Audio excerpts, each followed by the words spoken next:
Cumprimento a todos com a paz do Senhor. A paz do Senhor. Quem trouxe Bíblia, abra comigo, por favor, lá no Salmo de número 23. Vamos hoje trabalhar com esse Salmo. Salmo de número 23. O Senhor tem uma palavra preparada para os nossos corações.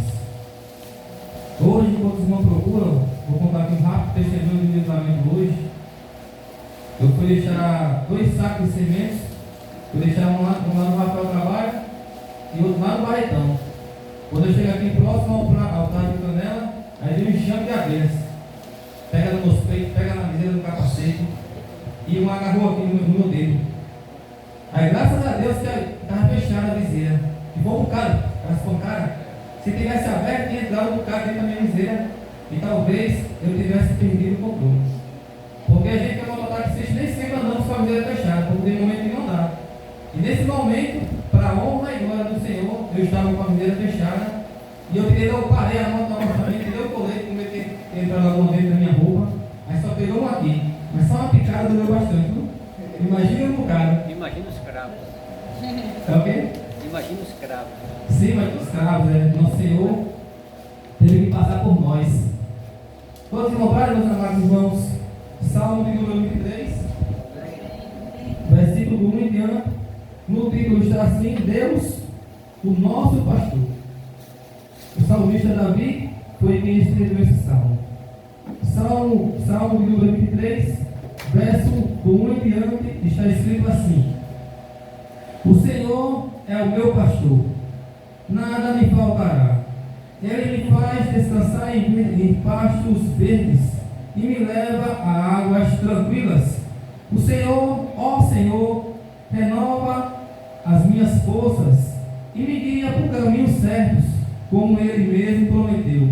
Ainda que eu ande por um vale escuro com a morte, não terei medo de nada, pois Tu, ó Senhor Deus, estás comigo. Tu me proteges e me diriges. Preparas um banquete para mim, onde os meus inimigos me podem ver. Tu me recebes como convidado de honra e enches o meu copo até derramar. Certamente a tua bondade e o teu amor ficarão comigo enquanto eu viver. E na tua casa, ó Senhor, morarei todos os dias da minha vida. Quem puder fechar o olho, vamos fazer uma oração rapidinho. Soberano Deus e eterno Pai, eis aqui o teu servo, Pai. Acabei de ler o Salmo de número 23, mas estou em tuas mãos, Senhor. Fala grandemente aos nossos corações. Espírito Santo, toma conta deste lugar. Enche essa casa. Que nesta noite venhamos sair aqui transformados. Aleluia. Que todos aqui venham sentir a tua presença neste local. Aleluia. Enche-nos. Em nome de Estou em tuas mãos, Pai. Toma a direção neste lugar. Em nome de Jesus. Amém. Meus queridos e amados irmãos, este salmo que acabei de ler, como aqui no próprio título diz, quem escreveu esse salmo foi o salmista Davi. E quando nós paramos para olhar quem era Davi e quem Davi foi, quem Davi se tornou na Bíblia, quando nós olhamos Davi lá no livro de 1 Samuel, capítulo 16, quando Deus manda Samuel e a casa de Jessé ungir o novo rei de Israel, pois ele tinha rejeitado Saul. Saul pecou contra a autoridade de Deus. Deus estabeleceu princípios e Saul quebrava esses princípios. Deus estabeleceu que só que poderia oferecer sacrifício a ele era a tribo de Levi. E Saul estava esperando Samuel chegar no local que ele estava e apressou-se e ofereceu sacrifício a Deus. Deus mandou que Saul, junto com os israelitas, destruíssem todo aquela nação inimiga. E Saul chegou lá, viu vagas bonitas, animais bonitos, e não fez o que Deus havia mandado. Então por isso Deus rejeitou Saul e disse: Samuel, vá à casa de Jessé para ungir o novo rei de Israel. E Jessé reuniu todos os seus filhos para que ali Samuel ungisse o novo rei de Israel. E assim que Samuel chegou, ele deu de cara logo com Eliabe. E ele pensou, esse aí é o novo rei de Israel. E o Senhor disse, não, esse aí não. Porque eu não olho como o homem olha, eu olho para o coração. E veio outro filho de Jessé, e Deus disse, não é esse aí. E veio outro filho de Jessé, até que veio os sete filhos de Jessé, e Deus disse, não é esse aí. Ainda falta um. Jessé, o filho de Jessé, Davi, estava no pasto, cuidando das ovelhas, sendo que Deus tinha mandado que Jessé reunisse seus filhos todos. E ele deixou Davi cuidando das ovelhas. Naquele momento Davi não estava ali. Aí sabe o que eu vejo aqui, nos queridos amados irmãos? O verso 5 fala assim: preparas um banquete para mim, onde os meus inimigos me podem ver. Tu me recebes. Prepara um banquete para mim, na presença dos meus inimigos, para a minha direção. Para que os irmãos de Davi não eram inimigos dele, mas não se dava muito bem com ele. Tem um relato lá em 1 Samuel que fala que quando Davi chegou para entregar o que seu pai mandou, e quando Eliabe viu ele, disse: lá vem você de novo, seu convencido. E por esse relato eu vejo que alguns dos irmãos de Davi não se davam bem com ele. E o profeta disse: está faltando um. Está faltando um. Este um não está aqui. Eu só vou me sentar à mesa quando ele chegar. E mandaram buscar Davi lá no campo. A palavra diz que os últimos serão os primeiros. Nós vemos esse poder, essa palavra ser aplicada aqui, porque Davi era o filho mais novo de Jessé. Estava lá no pasto escondido não fazendo o seu trabalho. Quando Saul veio ungir, era para ele estar ali junto com seus irmãos. Ele também era da família, ele também fazia parte, também era filho de Jessé. Mesmo assim, é em sua e na minha vida. Muitas vezes nós até pensamos que não tem ninguém vendo o que nós estamos fazendo. Davi estava lá no pasto, aos olhos do humano escondido, fazendo apenas um trabalho de cuidar de ovelhas. E nós muitas vezes pensamos que o nosso trabalho não está sendo reconhecido, não está sendo visto, mas o nosso Deus é um Deus vivo e Ele vê tudo. E no momento certo, vão esperar você, vão te esperar sentar na mesa, porque o Senhor vai te honrar publicamente. Porque o Salmo fala: prepara para mim uma mesa na presença dos meus inimigos. Aleluia.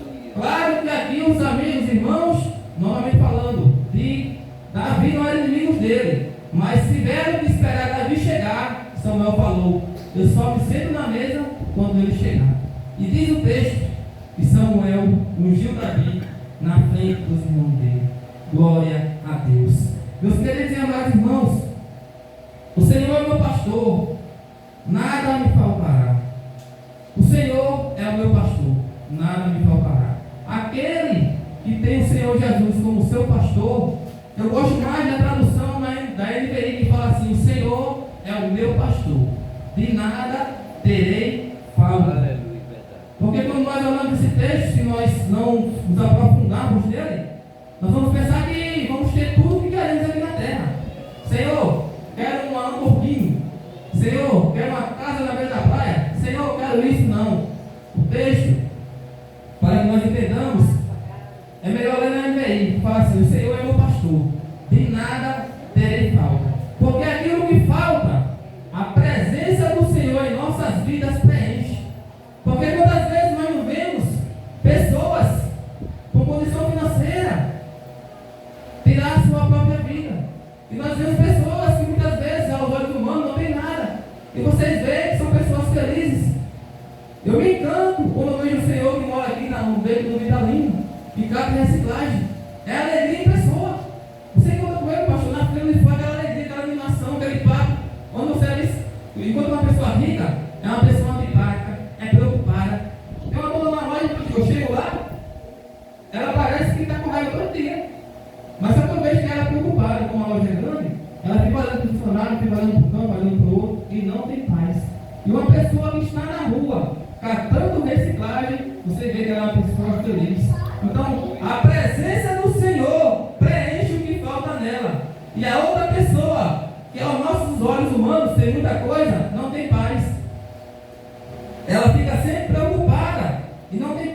E aqui fala, no verso 2: Ele me faz descansar em pastos verdes e me leva a águas tranquilas. Isso aqui significa que o Senhor vai nos dar paz. Nós vivemos em um mundo capitalista. Nem todos aqui trabalham de carteira assinada, eu não trabalho, eu sou autônomo, mas muitos trabalham e às vezes recebem toda a pressão por produção, para dar rendimento, mas em meio a tudo isso o Senhor vai nos dar paz. Nós temos que saber administrar bem o nosso tempo e pedir: Senhor, me dá a tua paz, porque a Bíblia diz que Ele nos dará a paz que excede todo o entendimento.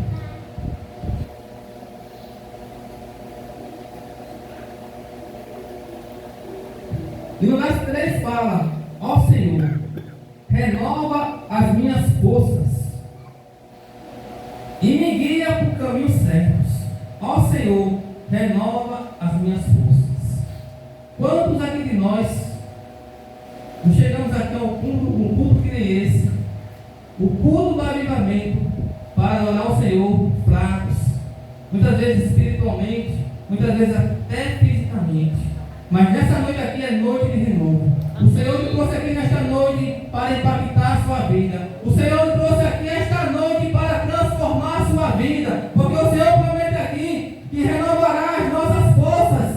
E em meio à caminhada, Ele vai renovar nossas forças. Para que nós não caímos, para que nós não venhamos a cair, para que nós não venhamos a ficar pelo caminho. O Senhor vai renovar nossas forças, como Ele promete aqui no Salmo de número 23. E aqui ainda fala, no verso 4: ainda que eu ande por um vale escuro como a morte, não terei medo de nada, pois tu, ó Senhor Deus, estarás comigo. Tu me proteges e me diriges. Ainda que eu ande por um vale escuro como a morte, não terei medo de nada, porque o Senhor, aquela pessoa que confessou a Cristo como o único e suficiente Salvador, Cristo é o pastor da vida dela, e ela não temerá nada. E aqui nós vamos ver que a pessoa que o Senhor é o pastor da vida dela, o Senhor também promete que nada faltará.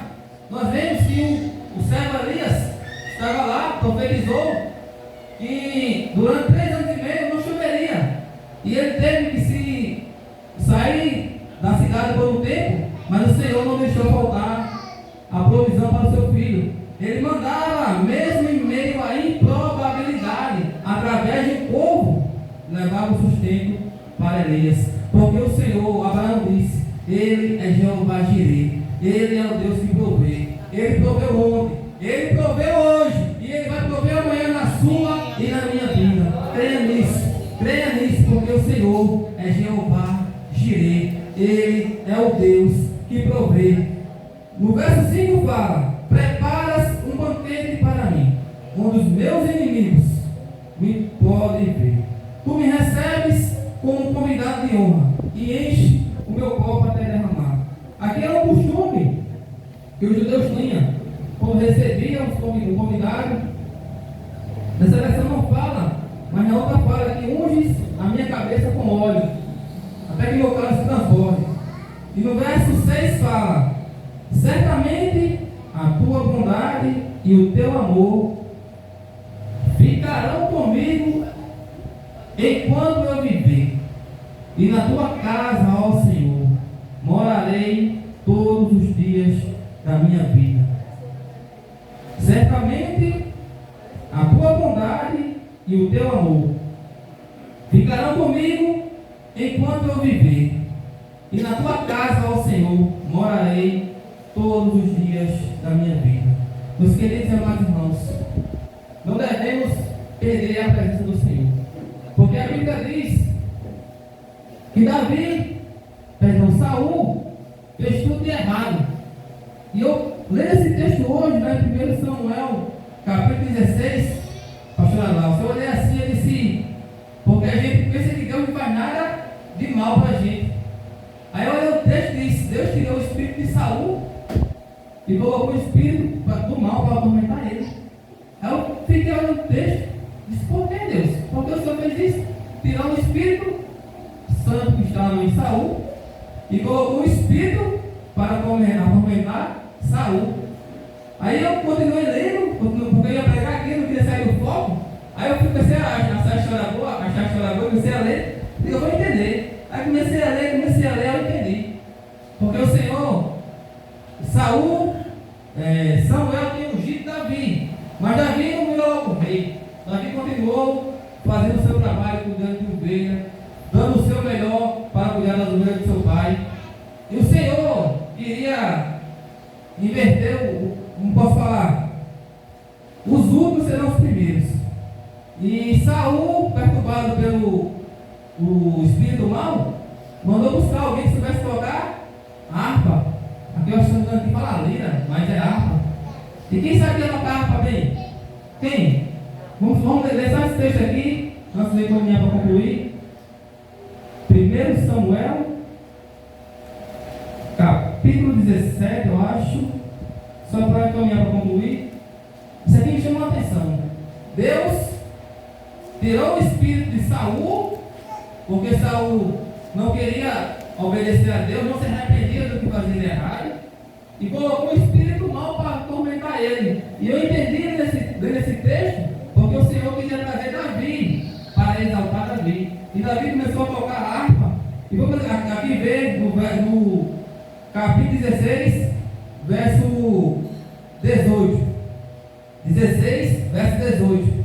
Algumas das qualidades de Davi.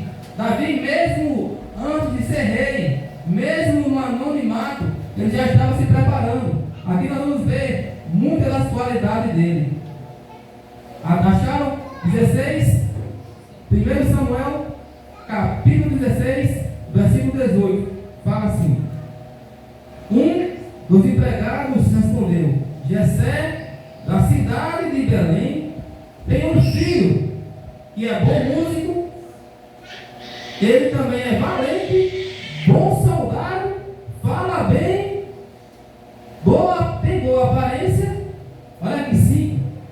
E o principal de todas, e o Senhor Deus está com ele. Glória a Deus. Quando eu li esse texto aqui, o Senhor falando dele comigo. E aqui, no título tem Davi e Saul. É o momento que Saul está sendo atormentado pelo demônio, pelo espírito mal. E a Bíblia diz que neste momento que o Senhor tirou o espírito mal, o espírito de Saul, ele colocou o espírito dele em Davi. E colocou o espírito mal para atormentar Saul. E aqui o Senhor queria exaltar Davi. E Davi ia tocar esse instrumento e o espírito mal ia embora. E Saul ficava melhor. Davi ia, e quando os filisteus, o povo de Israel estava em guerra, Davi, por ser tão jovem, ele voltava para cuidar das ovelhas do seu pai. E o povo ficava lá em linha de frente. Quando o povo de Israel estava em guerra, e chega um momento que Golias começa a desafiar o povo de Israel. É quando Jessé manda Davi vir trazer alguns alimentos e ver como é que estão os filhos dele, porque Jessé já estava velho. E trazer notícias de volta para Jessé, de como estava o povo de Israel, como estavam seus filhos na guerra. E é o momento que ele chega e escuta Golias desafiando o povo. E Davi chega lá e Eliabe fala: lá vem você de novo convencido. Nós vemos isso. E aqui gostaria de dizer, amados irmãos, essa mensagem que eu iniciei no Salmo 23 fala que o Senhor é o nosso pastor. E lá em João capítulo 10, versículo 10 diz: o inimigo veio, o ladrão veio para matar, roubar e destruir. E no versículo 11 fala, Jesus Cristo falando: eu sou o bom pastor, e o bom pastor dá a vida pelas ovelhas. E Cristo se entregou, pagou os nossos pecados, foi para aquela cruz do Calvário para pagar os seus e meus pecados, porque Ele falou que o bom pastor dá a vida pelas suas ovelhas, e Ele se entregou por mim e por você. E por isso nessa noite nós estamos aqui adorando e exaltando a Ele, porque se Ele não tivesse feito isso, nós não teríamos esse privilégio. Então permaneça firme nos caminhos do Senhor. Não deixe que o Senhor continue sendo sempre o pastor da sua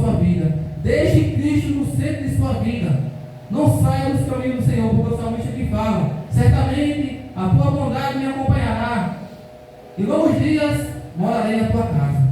Então, você dizer, amados irmãos, essa é a mensagem.